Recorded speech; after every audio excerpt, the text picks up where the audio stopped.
Selamat datang di channel Dengarkan Buku. Ini adalah audiobook The Count of Monte Cristo karya Alexandre Dumas. Bab 29, Rumah Morel and Son. Siapapun yang meninggalkan Marseille beberapa tahun lalu dengan pengetahuan mendalam tentang gudang Morel dan kini kembali, pasti terkejut melihat perubahan besar yang terjadi. Alih-alih suasana hidup, nyaman dan bahagia yang biasa menyelimuti perusahaan yang sedang berkembang pesat, alih-alih wajah-wajah ceria di jendela, para juru tulis yang sibuk mondar-mandir di koridor panjang, atau halaman penuh bal-balan barang yang bergema oleh teriakan dan canda para kuli, yang kini terasa hanyalah kesedihan dan kekelaman. Dari sekian banyak juru tulis yang dulu memadati koridor dan kantor yang kini kosong, hanya tersisa 2 orang. Yang pertama adalah pemuda berusia 23 atau 24 tahun. Jatuh cinta pada putri Tuan Morel dan tetap setia meski teman-temannya berusaha membujuknya pergi. Yang kedua adalah seorang kasir tua berkacamata satu, dijuluki Cocles atau si mata juling, julukan yang diberikan para pemuda yang dulu memenuhi sarang lebah raksasa ini. Hingga nama aslinya hampir dilupakan, bahkan mungkin ia tak akan menjawab bila dipanggil dengan nama aslinya. Cocles tetap setia pada Tuan Morel, dan posisinya mengalami perubahan aneh. Ia sekaligus naik pangkat jadi kasir, sekaligus turun jadi pelayan. Tapi ia tetap Cocles yang dulu, baik, sabar, setia, tapi tak kenal kompromi soal aritmetika. Di satu-satunya hal ini ia tak akan goyah, bahkan melawan dunia, bahkan melawan Tuan Morel sendiri. Ia sangat kuat dalam hafalan tabel perkalian, tak peduli jebakan atau tipu daya apapun yang dipakai untuk menjebaknya.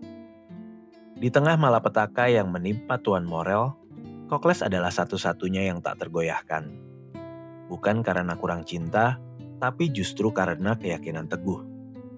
Seperti tikus yang satu persatu meninggalkan kapal yang akan tenggelam, bahkan sebelum kapal itu berlayar, para juru tulis pun perlahan-lahan pergi dari kantor dan gudang.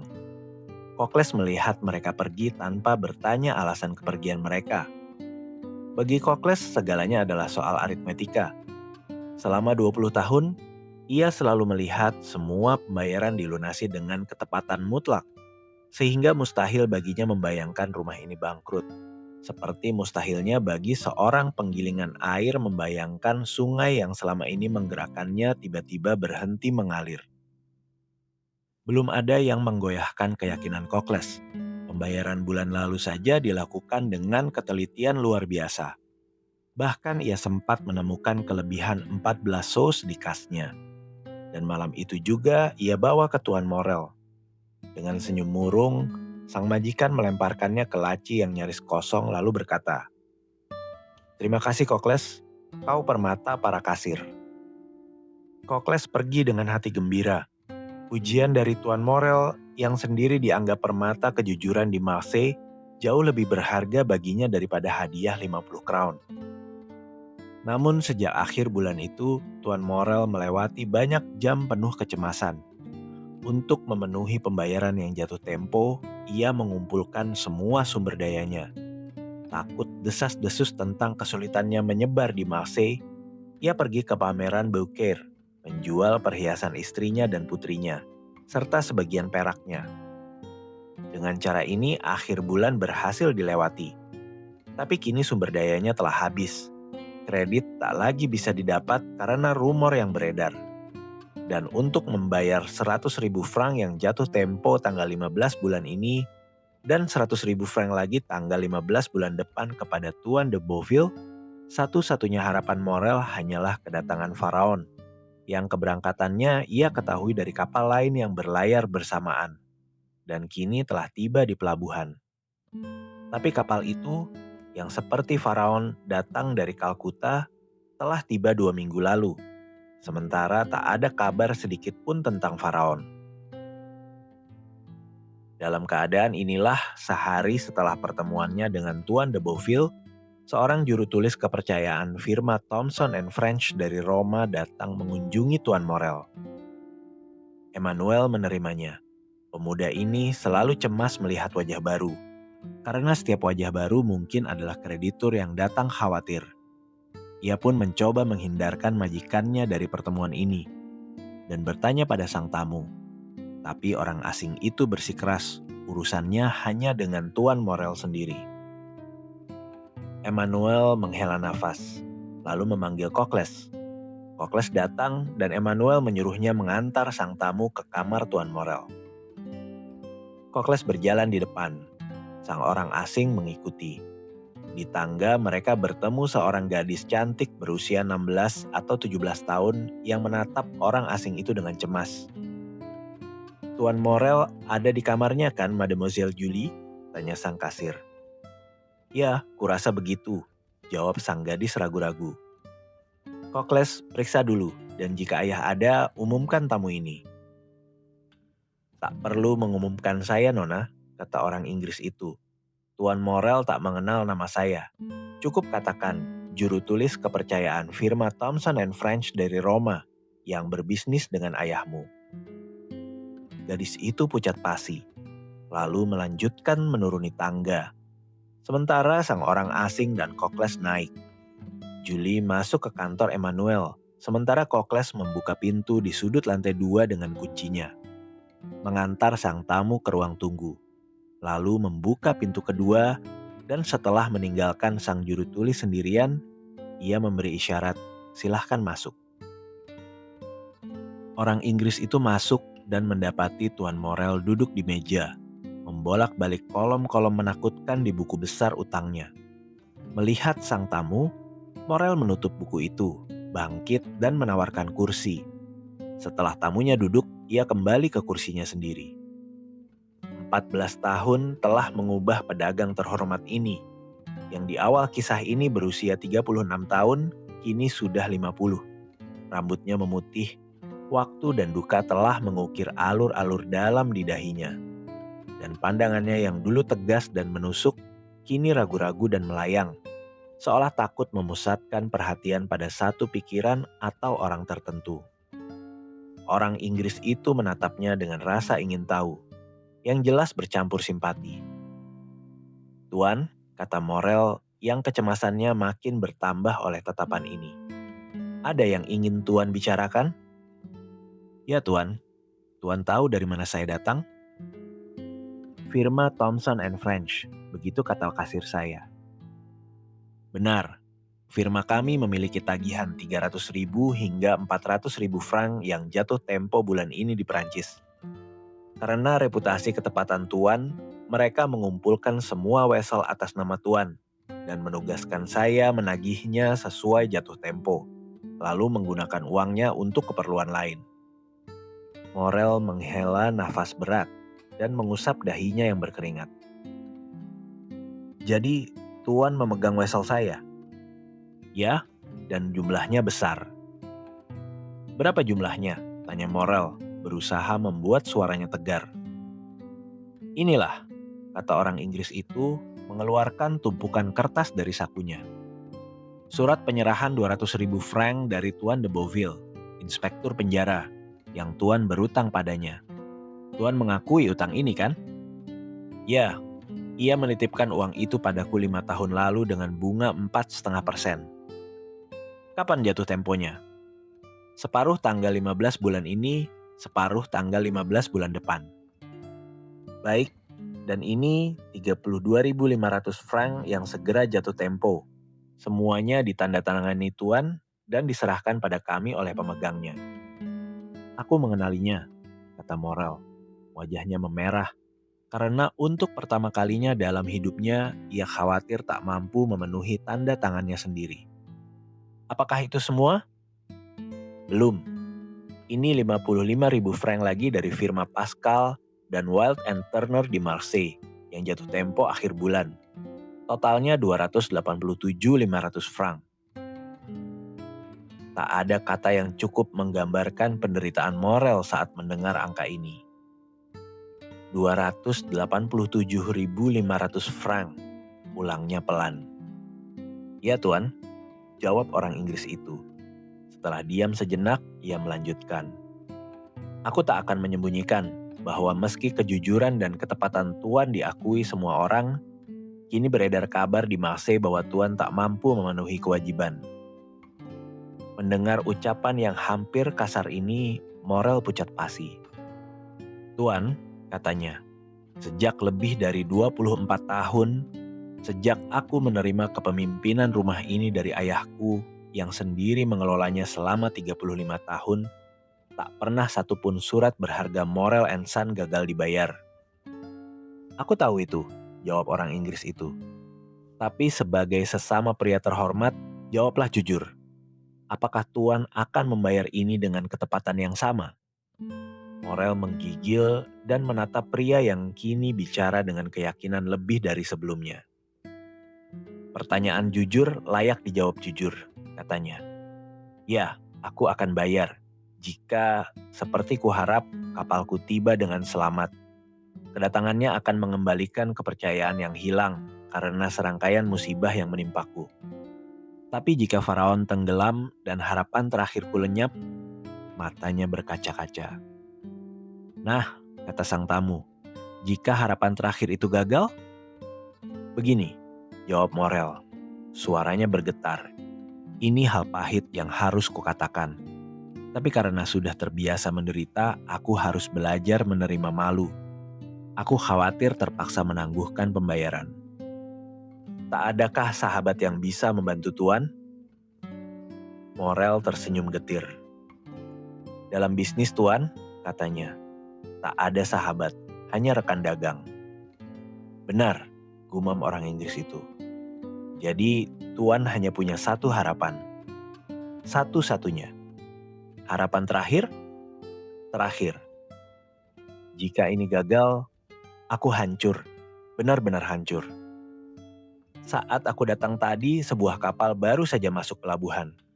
Aku tahu Tuan, seorang pemuda yang masih setia pada nasibku yang jatuh, menghabiskan waktunya di Menara Pandang, berharap jadi yang pertama memberiku kabar baik. Ia sudah memberitahuku tentang kedatangan kapal itu. Tapi itu bukan kapalmu." "Bukan, itu kapal Bordeaux, La Gironde, juga dari India tapi bukan milikku." "Mungkin ia bertemu Faraon dan membawa kabar?" "Izinkan aku jujur Tuan, aku justru takut menerima kabar, karena ketidakpastian masih memberiku harapan." Lalu dengan suara pelan ia menambahkan, "Keterlambatan ini tak wajar. Faraon berangkat dari Kalkuta tanggal 5 Februari. Seharusnya sudah tiba sebulan lalu." "Apa itu?" tiba-tiba orang Inggris itu bertanya. "Apa arti suara itu?" "Oh Tuhan," seru Morel, wajahnya pucat. "Ada apa?" Suara ribut terdengar dari tangga disertai isakan tertahan. Morel bangkit, tapi tenaganya lenyap dan ia jatuh kembali ke kursi. Kedua pria itu saling menatap. Morel gemetar. Sang orang asing memandangnya dengan penuh belas kasihan. Suara itu berhenti, tapi Morel merasa sesuatu akan terjadi. Orang Inggris itu mendengar langkah kaki di tangga. Langkah beberapa orang yang berhenti di depan pintu. Kunci dimasukkan, engsel berderit. "Hanya dua orang yang punya kunci pintu itu," gumam Morel. "Kokles dan Julie." Saat pintu kedua terbuka dan Julie muncul, matanya basah oleh air mata. "Oh ayah," serunya sambil memeluk. "Maafkan anakmu yang membawa kabar buruk." Morel berubah pucat. Julie melemparkan dirinya ke pelukan ayahnya. "Oh ayah, ayah," bisiknya. "Kuatkan hati. Faraon tenggelam ya?" tanya Morel dengan suara parau. Gadis itu tak menjawab, tapi mengangguk di dada ayahnya. "Dan awaknya?" "Selamat, diselamatkan oleh awak kapal yang baru tiba." Morel mengangkat kedua tangannya ke langit dengan ekspresi pasrah dan syukur yang luhur. "Terima kasih Tuhan," katanya. "Setidaknya kau hanya menimpakan pukulan ini padaku sendiri." Air mata menggenang di mata orang Inggris yang biasanya dingin itu. "Masuklah, masuklah," kata Morel. "Pasti kalian semua menunggu di luar." Begitu selesai bicara, Istrinya masuk sambil menangis. Emmanuel mengikuti, dan di ruang tunggu terlihat wajah kasar 7 atau 8 pelaut setengah telanjang. Melihat mereka, orang Inggris itu terkejut. Melangkah maju, lalu menahan diri dan mundur ke sudut paling gelap ruangan.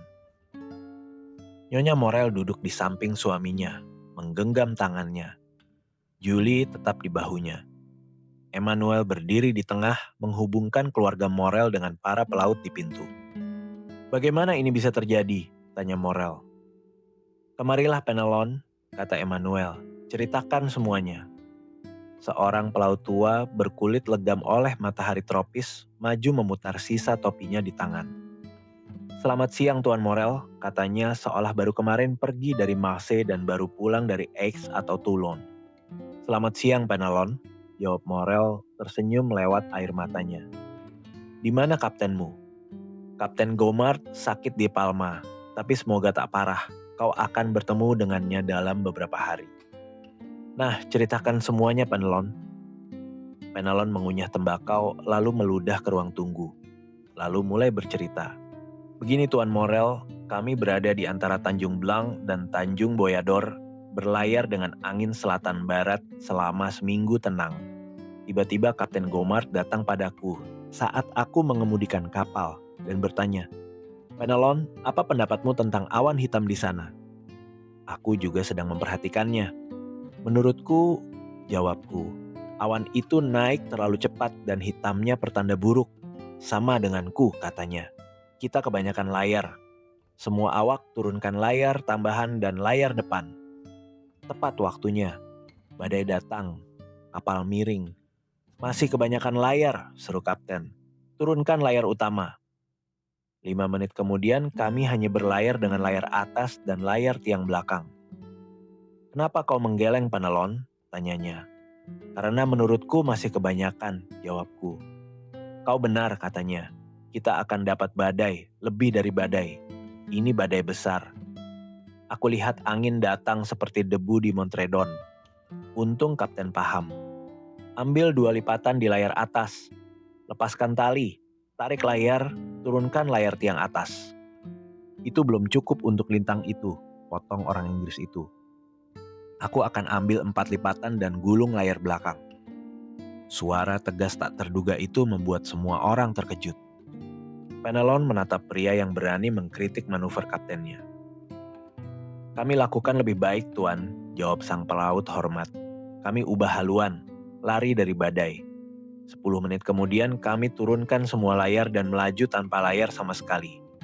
Kapal itu terlalu tua untuk mengambil resiko itu,' kata orang Inggris itu. 'Ya, itu yang menyebabkan kehancurannya. Setelah terombang-ambing 12 jam, kapal bocor.' 'Penelon,' kata kapten, 'kita tenggelam. Pegang kemudinya. Aku turun ke Palka.' Aku turun dan air sudah setinggi 3 kaki. 'Semua ke pompa,' teriakku. Tapi terlambat. Semakin dipompa, semakin banyak air masuk. Setelah 4 jam, aku berkata, 'Kita tenggelam. Biarlah.